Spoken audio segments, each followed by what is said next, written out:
I think that today one of the biggest changes in the dispute, and I don't even like to call it a dispute because I do find Venezuela's claim to the Essequibo ridiculous.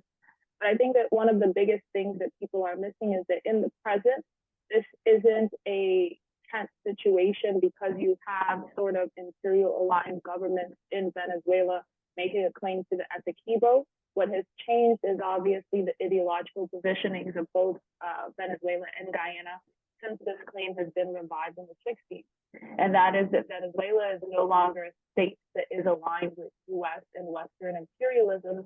And you see Guyana as a state that is more so welcoming to Western corporations and imperialism on its territory, given this oil find. And so that being said, I think one of the biggest issues in the conflict that people are neglecting or downplaying is Western intervention. In the present, this issue isn't because Venezuela has any issues with the internal politics of Guyana as being too communist or too left, but they're looking at sort of the internal situation in Guyana from a position that the state has been captured in Guyana. Something that has been annoying to me in the past few weeks is that Venezuela, in calling Guyana a captured state that they needed to, rescue through this annexation push, is that it failed to consult people in the Essequibo, and it also ignored or didn't pay any attention at all to Guyanese that have already been protesting against the government in Guyana. And this has been something that I've shared for weeks, and I guess for the past month since this tense situation has started prior to subsiding on the 14th.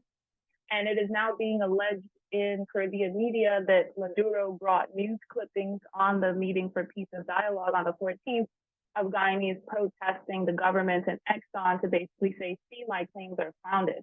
And again, just a very sloppy way of showing solidarity that I've been pointing out since day one.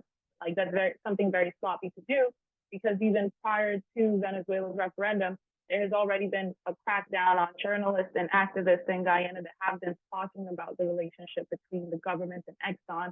And him bringing those news clippings has now made it where all week we've seen the Guyanese government basically calling people treasonous and providing fodder and giving Venezuela Maduro ammunition for just protesting against Exxon.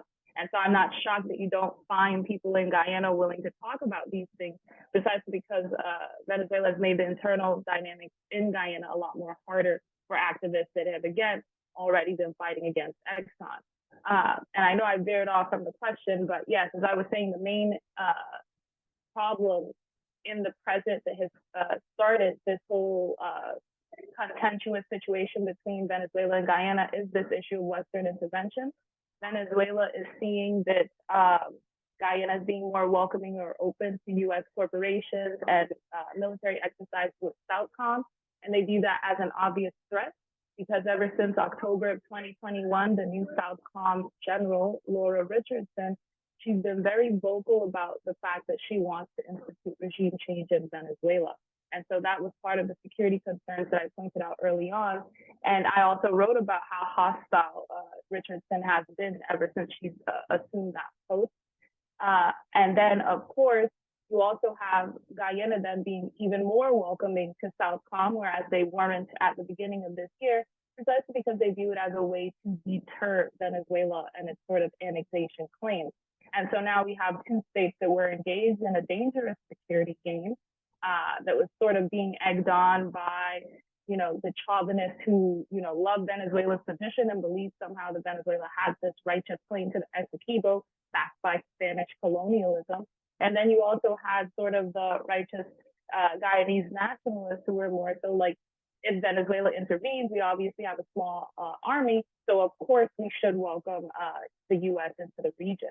And so then what Venezuela feared, which would have been Western intervention, would have happened anyway, given how sloppy it was behaving. And then what Guyanese on the ground fear, which would have been even more policing of their activisms against Exxon, would have become more likely. And so the December 14th meeting calmed those fears, and we celebrate and we breathe a sigh of relief that diplomacy won out at the end of the day. And now we have to reckon with the aftermath of the fact that in Guyana it's going to be a lot harder to protest against ExxonMobil now, precisely because of how reckless Venezuela was in making these claims.